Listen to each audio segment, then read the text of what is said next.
Bom dia.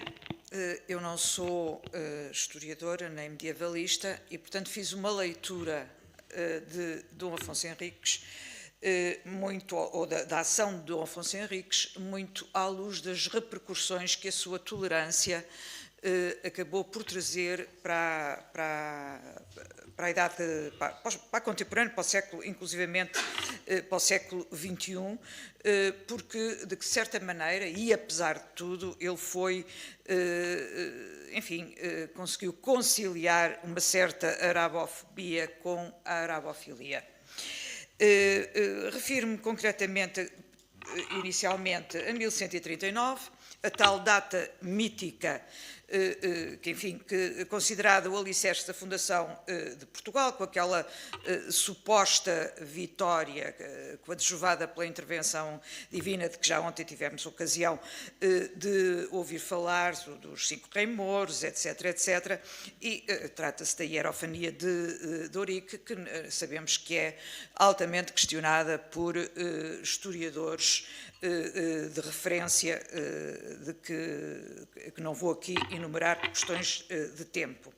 A verdade é que Dom Afonso Henriques manteve, de facto, apesar de tudo, manteve uma certa cordialidade com os árabes. E hoje é confirmado por Adalberto Alves, embora, e por alguns historiadores esotéricos, embora isto, naturalmente, seja altamente discutível pelos historiadores medievalistas.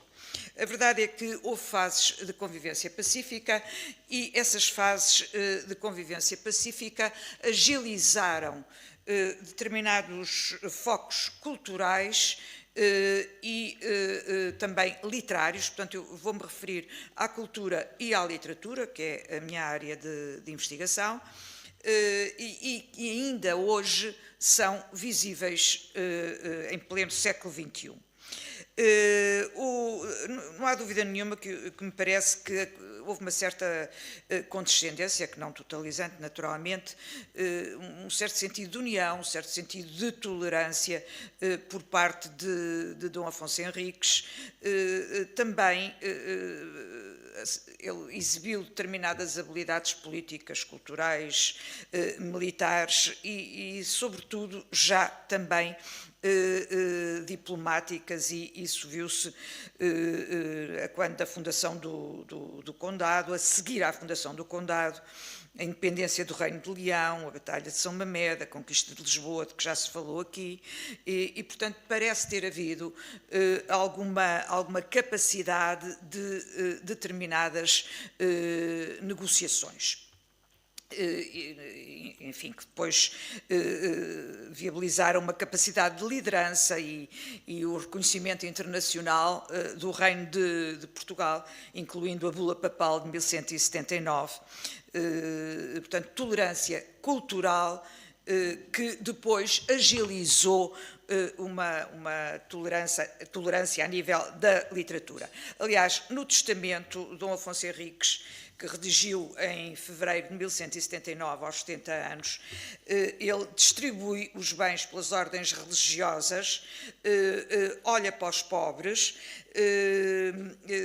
naturalmente que a proteção das fronteiras é primordial, mas eu aqui quero pôr em evidência a fundação dos 2 mosteiros, que também já aqui se falou, o Mosteiro de Santa Cruz e o Mosteiro de Alcobaça. Portanto, contempla no seu testamento estes 2 mosteiros, que me interessam particularmente, porque, embora textos que eu possa referir a seguir sejam posteriores a Dom Afonso Henriques, é nestes mosteiros que se cria uma certa apetência para a literatura e até para a gênese incipiente, naturalmente, da história de Portugal.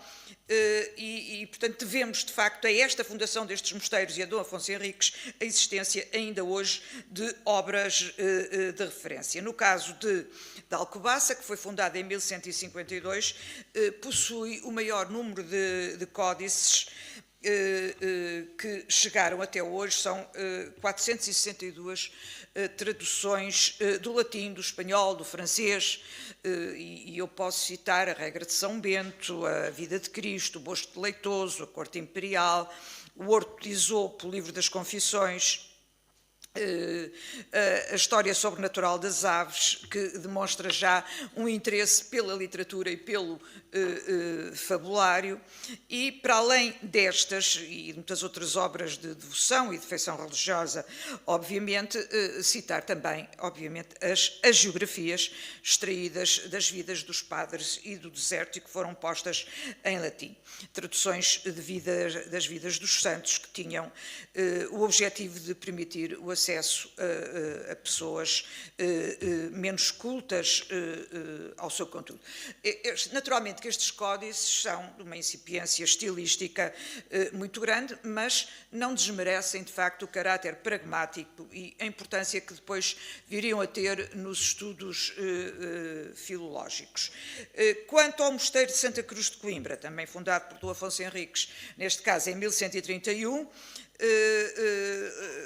foram lá escritos os primeiros ensaios históricos numa linguagem simples, concisa, monótona, mas o raiar da história está naturalmente aí, e eu refiro-me concretamente aos cronicões e às crónicas, ou crónicas breves, que eram narrações romanceadas de acontecimentos históricos, um pouco ao serviço dos reis, naturalmente. Portanto, aqui não se pode falar de modo nenhum em imparcialidade, mas a verdade é que estes documentos historiográficos que têm um caráter maravilhoso e que põem, enfim, dão uma importância grande à lenda e ao sobrenatural.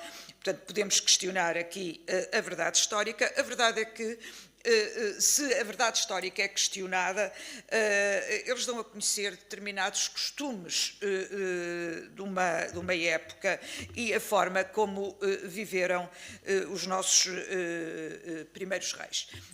Também aqui no Mosteiro de Santa Cruz de Coimbra surgem os nobiliários, que são extremamente importantes na reconstrução da história, os livros de linhagem, porque trazem o registro dos nomes das famílias e que permitem fazer certas interações e chegarmos a certas conclusões, sobretudo até através do reconto de determinados episódios históricos e lendários. São obras que, de facto, têm interesse literário e histórico. Quanto ao histórico, não nos podemos esquecer de textos belíssimos que ali há, como o da Batalha do Salado, salvaguardando sempre que não são isentos em termos de verdade histórica, mas que já há recontos extremamente realistas. Já o literário, pois há o recurso a lendas populares, a uma tradição oral, como por exemplo a lenda da Gaia, que é extremamente importante e que acabou por influenciar toda a literatura contemporânea. Uma palavra também para o nobiliário do Conde Dom Pedro, que foi, digamos, o primeiro esboço de uma história universal e cujo conhecimento, naturalmente, e o estudo ficamos a dever, e já aqui se falou também, ao Alexandre Herculano, quando compilou o Portugália Monumenta Histórica. Poder-se-á dizer, mas estes textos são posteriores a Dom Afonso Henriques. Claro que são posteriores a Dom Afonso Henriques, mas eles existem porque foram agilizados, porque se criou ambiente para que eles fossem elaborados nos ditos mosteiros, ainda hoje, enfim, monumentos de referência que foram fundados pelo nosso primeiro rei. Aliás, o Duarte Galvão, já no século XV, XVI, na crónica de Dom Afonso Henriques, refere-se a tudo isto. É evidente que se trata de uma crónica de caráter muito discutível, também pela proliferação dos mitos, das lendas, do maravilhoso, etc., etc., mas a verdade é que há nela uma exaltação dos feitos do nosso primeiro rei de Portugal. Portanto, referi-me aqui fundamentalmente ao papel de Dom Afonso Henriques no âmbito cultural, digamos assim, mas também no âmbito da inclusão, e daí o título que eu dei a esta intervenção, no âmbito da inclusão, da tolerância, da diversidade, o Dom Afonso Henriques merece também um lugar à parte. E aqui nós não nos podemos esquecer da sua sólida formação ministrada por Egas Muniz, que o levou para as suas quintas de Cusconha e Briteande, e lhe ensinou certas artes, lhe ensinou a ser nobre, artes militares, ensinou-lhe valores como a confiança, a tolerância, a diplomacia, que ficaram visíveis depois em determinados atos assumidos por Dom Afonso Henriques, como, por exemplo, o cerco de Guimarães. Portanto, há aqui um papel de tolerância e um papel inclusivo.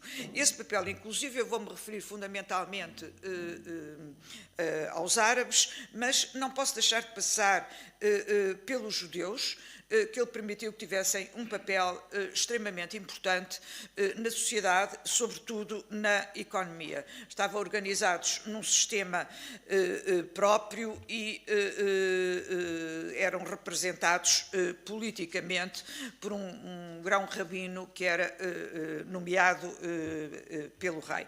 E tinham, portanto, altas responsabilidades financeiras. A legislação régia regulamentava determinados negócios dos cristãos, dos judeus e também dos mouros, de que já vamos falar. Ao fazer isto, ele mostrou uma certa tolerância religiosa e também agilizou, obviamente, a povoação do rei. Há uma carta de fidelidade e segurança que data de 1170 e que demonstra a proteção também aos mouros e a todas as comunidades não cristãs de uma maneira geral.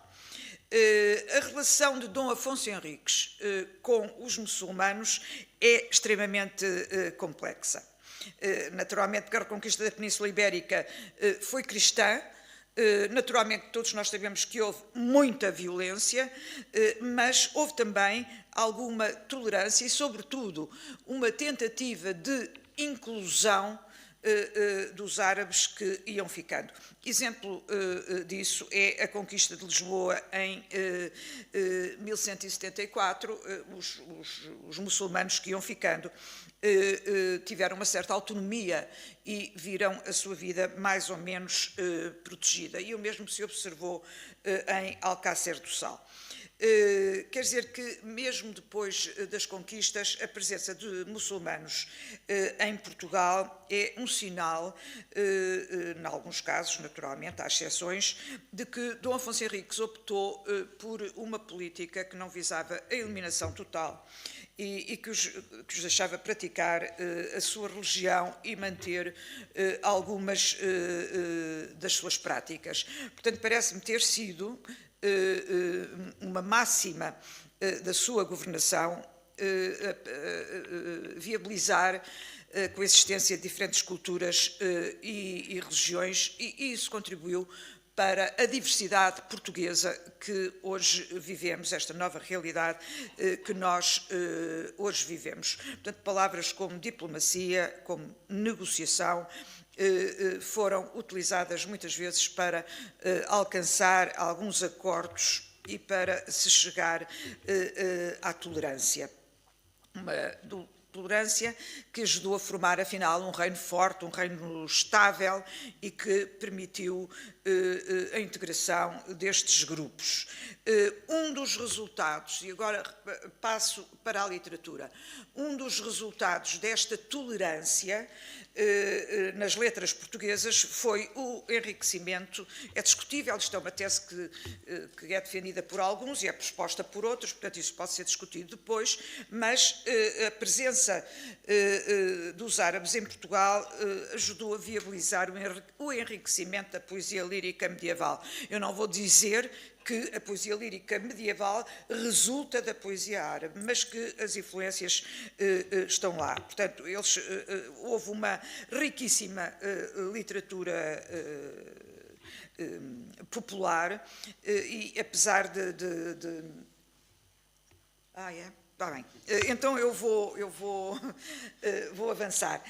Portanto, referia-me à poesia trovadoresca, que, sobretudo, as cantigas de amigo, talvez há várias teses que sustentam isso, que tiveram influência das moachás árabes e, portanto, houve, de facto, uma lírica árabe residual que influenciou as nossas primeiras composições líricas. A mesma coisa no que diz respeito, por exemplo, ao nobiliário, ao livro de linhagem do Conde Dom Pedro, e depois com todas as figuras que vieram até à atualidade. Não esquecer, por exemplo, que a sabedoria popular, contida nas célebres As Mil e Uma Noites, fixou-se na nossa cultura através de trabalhos de Adolfo Coelho, Teófilo Braga, sobretudo a partir do século XIX. E depois Sherazade, Aladino, Ali Baba, bem como outros personagens do fabulário do Rifoneiro, exercem uma pedagogia de influência através de histórias altamente pretenciosas. Isto eu poderia também passar em autores árabes vários que nos deixaram obras que influenciaram os nossos escritores. Veja-se, por exemplo, o Garrett, do Romanceiro, e Duarte de Santana, e também no Dona Branca, onde ele a certa altura diz: culpas Europa, um muçulmano bárbaro. E isto é um dedo acusatório para uma certa discriminação. Pronto, o Alexandre Herculano, do Monge Cister, etc., das lendas e narrativas, o Antero de Quental, da causa da decadência dos povos peninsulares, e eu vou rapidamente para o século XX, onde nós vemos claramente dois momentos. Um que coincide com o Estado Novo e outro que se localiza no espaço democrático do pós-25 de Abril. Vemos que, no primeiro, há uma visão utilitarista em prol do nacionalismo e do colonialismo, sendo nessa altura que começa a despertar o interesse pelo Islão, e nós vemos isso em Passos, de Teixeira de Pascoais e até na revista A Águia. No segundo, há uma abordagem imediatista de manifesto interesse multiculturalista, em que a dualidade e a alteridade são processos de identificação com o outro. Poderíamos aqui demorar-nos, por exemplo, em Fernando Pessoa e vermos a forma como ele estudou e acolheu esta temática, mas passo já para o século XXI e passo para o século XXI dizendo que há, de facto, um enorme desafio para o cristianismo que a literatura não ignora. Todos aqueles acontecimentos, invasão do Iraque, os talibãs no Afeganistão, etc., etc., etc., vieram-nos fazer pensar, mas há uma coisa que se conservou sempre, que foi a condenação, condenando-se o terrorismo atávico, há uma sedução muito grande pelo exotismo oriental. E eu olho para a literatura, passo muita coisa à frente porque o meu tempo está-se a esgotar, mas vejo, por exemplo, escritores como Fernando Campos, Miguel Sousa Tavares, António Lobantunes, Miguel Real, Arménio Vieira, Afonso Cruz, Leonor Xavier e, muito particularmente, o Alberto S. Santos, que tem uma série de livros protagonizados pelo mundo árabe. Cito, por exemplo, A Escrava Isaura, A Profecia de Istambul, Para Além de Bagdá, O Segredo de Compostela também, e, portanto, vai estabelecer pontes. Este autor é um autor que estabelece pontes com outros escritores estrangeiros e também com o mundo árabe. Porquê é que eu fui por aqui e resumi muito aquilo que tinha escrito? É que, de facto, parece-me que haver aqui que essa tolerância, essa permissividade do Dom Afonso Henriques, e por isso eu peguei na frase do Papa Francisco, todos, foi ajudar a que se demonstrasse que, sobretudo, a literatura, e é à literatura que me refiro, permitiu consolidar as alternâncias entre a arabofobia e a arabofilia. Também, de acordo com os contextos históricos e político-sociais, obviamente que os contextos são determinantes. Acho que tudo isto e aquilo que nós lemos hoje na nossa literatura, rica e fascinada, continua a ser fascinada pelos mouros e pela Moura encantada, acho que se deve ao espírito de tolerância do nosso primeiro rei, que antecipou as palavras do Papa Francisco. Obrigada.